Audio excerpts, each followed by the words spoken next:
Assalamualaikum warahmatullahi wabarakatuh. Kembali lagi bersama channelnya DMT Dunia Militer Terkini. Di video kali ini kita akan membahas tentang update berita militer Indonesia. Ada apakah? Mari kita bahas ulasannya di sini.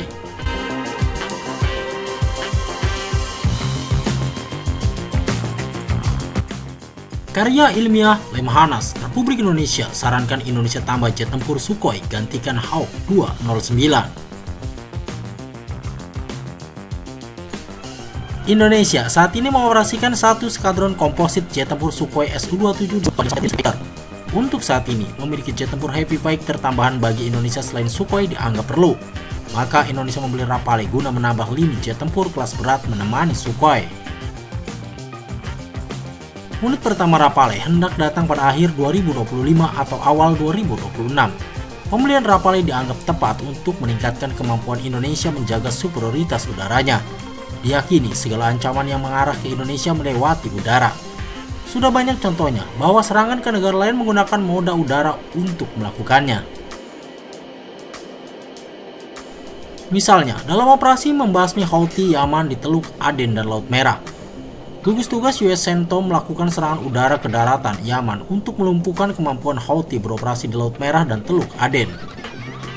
Dalam 24 jam terakhir, pasukan Komando Pusat Amerika Serikat CENTOM berhasil menghancurkan satu kendaraan udara tak berawak Huapi Houthi yang didukung Iran di wilayah Yaman yang dikuasai Houthi. Dipastikan bahwa Huapi merupakan ancaman besar bagi Amerika Serikat. Pasukan koalisi dan kapal dagang di wilayah tersebut, tindakan ini diambil untuk melindungi kebebasan navigasi dan menjadikan perairan internasional lebih aman dan terjamin, jelas US CENTOM pada 10 Juli 2024. US CENTOM menyasar tempat Huapi Houthi dioperasikan. Pandang bulu, serangan meluluhlantakkan Houthi. Angkatan Udara Yaman tak kuasa menangkal serangan udara pasukan koalisi. Pasalnya, Angkatan Udara Yaman cuma punya satu unit F-5 Tiger II sebagai unsur penguasaan udaranya.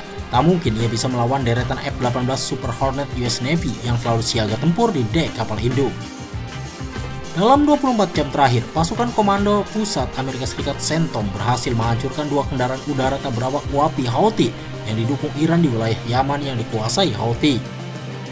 Selain itu, pasukan mitra berhasil menghancurkan dua Huapi Houthi di Teluk Aden.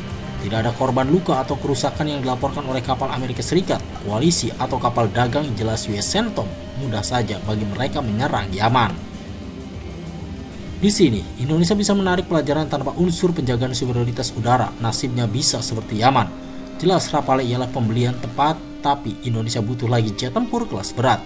Ada nama F-15 Eagle II yang sudah dekat dengan kontrak efektif. Namun, Indonesia masih punya kesepakatan Sukhoi Su-35 yang nampaknya juga tengah diusahakan lanjut, karena kesepakatan Su-35 belum resmi batal.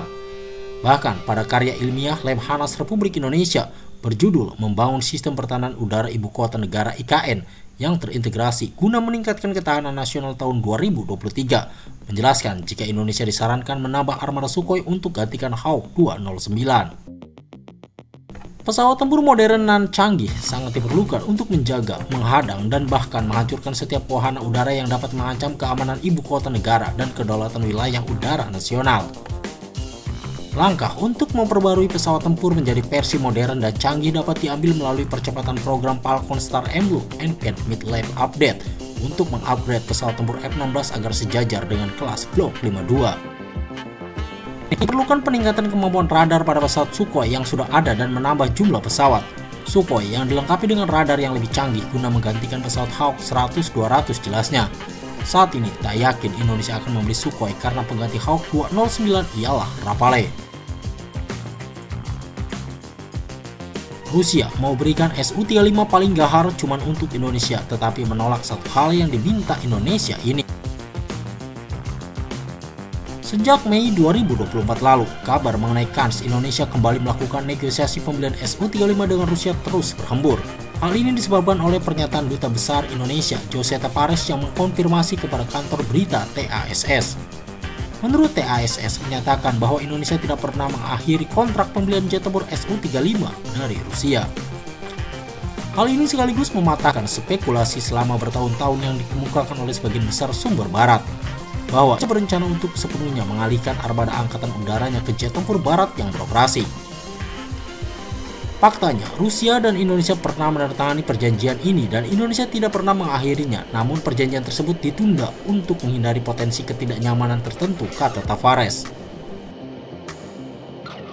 Menurut Tavares, alasan Indonesia menggantung kesepakatan ini karena Amerika Serikat akan menjatuhkan sanksi ekonomi terhadap Indonesia berdasarkan undang-undang melawan musuh Amerika melalui sanksi CAATSA. Indonesia menunggu situasi menjadi lebih santai untuk memulai kembali penegakan kontrak. Kesepakatan tersebut telah terjalin pada tahun 2018 silam antara Indonesia dan Rusia. Dalam kesepakatannya, Indonesia akan membeli setidaknya 11 unit Su-35 dengan nilai kontrak 1,15 miliar dolar Amerika Serikat. Sementara itu, pada Mei 2020, konglomerat pertahanan milik negara Rusia Rosoboronexport melaporkan bahwa mereka akan menyesuaikan pesawat tersebut sesuai dengan kebutuhan Indonesia. Rusia dapat memberi Indonesia jet tempur multiguna Su-35 terbaru dan memodifikasinya sebanyak mungkin. Sesuai dengan kebutuhan pelanggan, kami yakin ini adalah pilihan terbaik untuk meningkatkan efektivitas tempur TNI Angkatan Udara, katanya. Artinya bahwa Indonesia akan menerima Su-35 paling dibutuhkan dengan penyesuaian yang diinginkan sesuai kebutuhan Angkatan Udara Indonesia. Namun, Rusia terang-terangan menolak menyediakan transfer teknologi yang dibutuhkan Indonesia untuk jet tempur Su-35. Menurut laporan Sohu.com, Rusia enggan melakukan transfer teknologi produksi dalam transaksi Su-35. Juga karena rencana penyelesaian barter, Indonesia mau meminta kesepakatan dengan menyediakan minyak sawit dan produk pertanian lainnya sebagai pembayaran. Jadi dengan banyaknya kompromi yang harus dilakukan seperti barter dan tentu saja Sukhoi enggan menyediakan transfer teknologi. Namun berbeda dengan Rafale, jika jet tempur Rafale Prancis diproduksi di dalam negeri, Indonesia harus membeli total hingga 100 pesawat Rafale. Prancis telah mengusulkan rencana kerjasama serupa dengan India.